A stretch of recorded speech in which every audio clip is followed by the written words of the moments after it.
আমার স্নেহের প্রিয় ছাত্রছাত্রী ভাই ও বোনেরা, আশা করি তোমরা সবাই ভালো আছো। আজকের এই অল্প সময়ের জন্য হলেও আমি তোমাদের সামনে আজকের এসেছি একটা গুরুত্বপূর্ণ কথা বলার জন্য। আমাকে এই ড্রেস দেখছো, আমি একটা বার্থডে পার্টিতে গিয়েছিলাম, এক স্টুডেন্টের বার্থডে পার্টি ছিল। সেই বার্থডে পার্টিতে গেছিলাম, আমি আর ড্রেস খুলিনি। আমি সেই অবস্থাতে আমি তোমাদের সামনে আজকের এসেছি।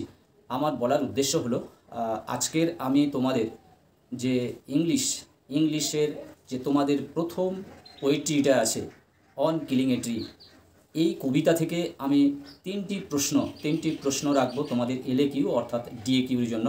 এই তিনটি প্রশ্নের মধ্যে দুটি প্রশ্ন ভেরি ভেরি ইম্পর্টেন্ট, যেটি তোমাদের 2025-এর উচ্চ মাধ্যমিক পরীক্ষায় পড়তে চলেছে।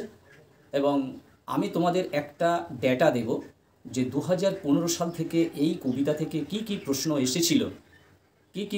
এসেছিল এবং আপ টু ডেট যে নেক্সট ইয়ার যেটা চলে গেল 2024-এর পরীক্ষা, 2024 সালে বা কোন প্রশ্ন এসেছিল এবং 2023-এ কোন প্রশ্ন এসেছিল এবং কি প্রশ্ন, অর্থাৎ একটি কবিতার কথা আমি বলছি, সেই কবিতা থেকে অর্থাৎ অন কিলিং এ ট্রি থেকে কোন দুটি প্রশ্ন ভেরি ভেরি ইম্পর্টেন্ট হতে চলেছে, সেই দুটো আমি আজকের তোমাদের দেখাবো। আর একটা কথা বলবো, তোমাদের যে 4টি কবিতা এবং 4টি প্রোজ আছে অর্থাৎ গল্প আছে, তোমাদের আগে আমি বলেছি যে 4টি পোয়েম এবং 4টি প্রোজ থেকে 4টি করে প্রশ্ন পড়বে, যে কোনো দুটি প্রশ্নের উত্তর করতে হবে।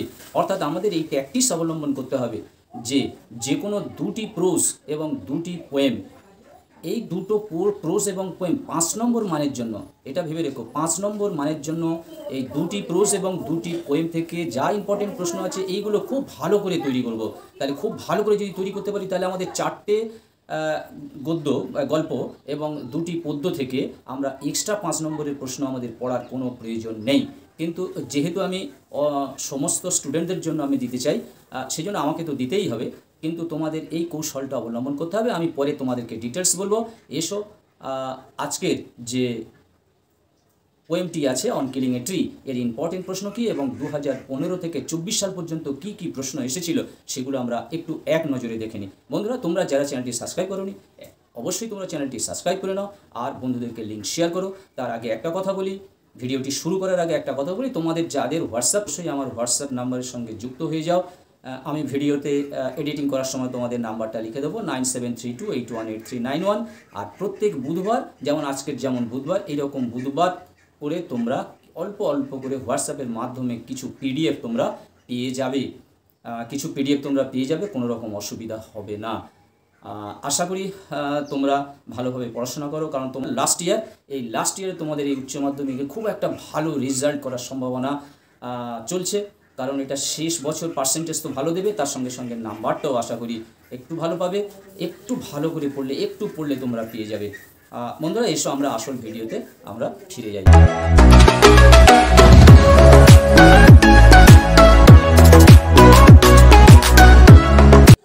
হ্যাঁ বন্ধুরা, দেখতে পাচ্ছ class 12 English suggestion 2025 LAQ on killing a tree. এখানে দেখো, তোমাদের এই তিনটি প্রশ্ন আমি এখানে রেখেছি।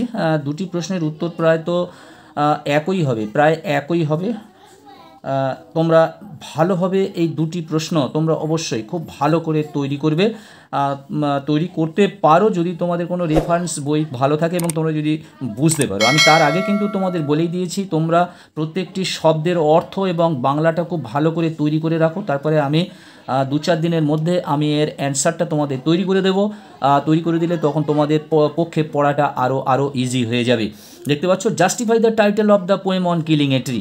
আচ্ছা, তার আগে আমি বলতে চাই, দেখো প্রশ্নগুলো আমরা আগে দেখে নিই। 15 সাল থেকে দেখো, why does it take much time to kill a tree, how is the tree finally killed. দেখো, এইচএস 2015-তে পড়েছে, এই লাইনটা উদ্ধৃতি ছিল, much time to kill a tree. তারপর দেখো, justify the title of the poem on killing a tree, যে প্রশ্নটা আমি তোমাদের 2025-এর জন্য ইম্পর্টেন্ট, সেই প্রশ্নটি 2016 সালে পড়েছিল। How does a tree offer resistance to its destruction, how does it resistance fail, এই প্রশ্নটি 2017 সালে পড়েছিল।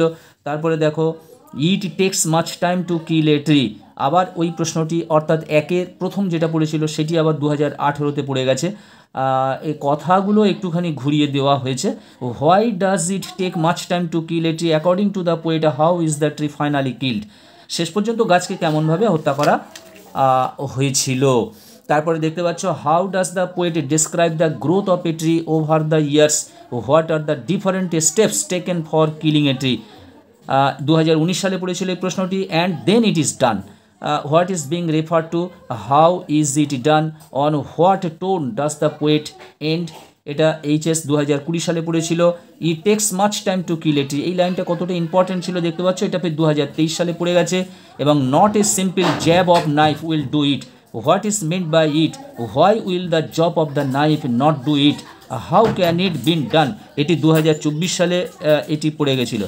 তাহলে আমরা এখান থেকে 7, 8 অর্থাৎ এই দুটো আমরা বাদ দিয়েই দিচ্ছি।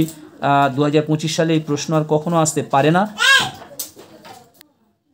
এখানে দেখতে পাচ্ছ যেটি 2023 সালে পড়েছিল, it takes much time to kill a tree, এই প্রশ্নটি দেখতে পাচ্ছ আবার 2015 সালে পড়েছিল, 2015 সালে পড়েছিল এবং 2018 সালেও পড়েছিল।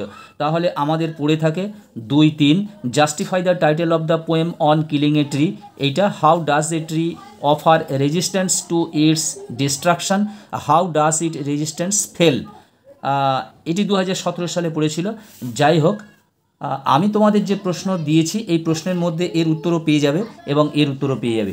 দেখো, প্রথম প্রশ্নটা ছিল justify the title of the poem on killing a tree, এটা তোমাদের সাজেশন। তোমরা এইগুলো তোমাদের জাস্ট আমি দেখে দিলাম, তোমাদের প্রশ্ন কিন্তু অ্যাকচুয়ালি এইটা, এইটা এবং এইটা, ঠিক আছে, এইটা, এইটা এবং এইটা, এটা, এটা এবং এইটা। দেখো, justify the title of the poem on killing a tree, killing a tree, or বলা হয়েছে give the substance of the poem on killing a tree. এখানে জানতে চাইছে justify the title of the poem, অর্থাৎ অন কিলিং এ ট্রি এই কবিতাটির সারমর্মটা কি, সারমর্ম কি, সাবস্ট্যান্স এটাও ওই একই। টাইটেল অফ দ্য পোয়েম অর্থাৎ নামকরণের সার্থকতা জাস্টিফাই করতে বলছে, বিচার করতে বলছে এবং এটা সারমর্ম চেয়েছে। অর বলছে কি describe the growth, struggle and death of a tree as depicted in the poem on killing a tree, এই কিলিং এ ট্রি এই কবিতাটির যে গাছগুলো কীভাবে গ্রোথ হয়, বেড়ে ওঠে, তারা কীভাবে স্ট্রাগল করে, যুদ্ধ করে, অ্যান্ড ডেথ অফ এটি এবং কেমনভাবে তাদেরকে মারা যায়, এই কবিতাতে সম্পূর্ণ কীভাবে হয়ে থাকে সেটা বিবরণ দিতে বলছে। অর্থাৎ তোমরা যদি এই সাবস্ট্যান্স কিংবা এই টাইটেল এটা যদি তোমরা করে থাকো তাহলে এই প্রশ্নের উত্তর ওর মধ্যে লুকিয়ে আছে, এটা তোমরা করতে পারবে। আর 2 দাগের প্রশ্ন বলেছে, দেখো what message does J Patel convey through the poem on killing a tree, এই কিলিং এ ট্রি এই কবিতাটার মধ্যে দিয়ে কবি জে প্যাটেল কি বার্তা দিতে চাইছেন, কি বার্তা দিতে চাইছেন, হোয়াট মেসেজ, কি বার্তা দিতে চাইছেন, এটা একটু তোমাদের দেখতে হবে, পড়তে হবে ভালো করে এবং আমি তো নোট বানিয়ে দেবো। আর এই লাইন তোলা প্রশ্নটি দেখো, and then it is done, what is being refer to, how is it done, on what tone does the poem end, এই প্রশ্নটি তোমাদের করতে হবে। তাহলে তোমাদের 3টি প্রশ্ন করতে হবে, যেটি এই প্রশ্নটি তোমাদের 3 রকমভাবে আসতে পারে, একটা টাইটেল, একটা হলো সাবস্ট্যান্স এবং এইটা দিতে পারে গ্রোথ, স্ট্রাগল অ্যান্ড ডেথ কীভাবে হয়েছে, অর্থাৎ পুরো সাবস্ট্যান্সটাই লিখে দিতে পারো।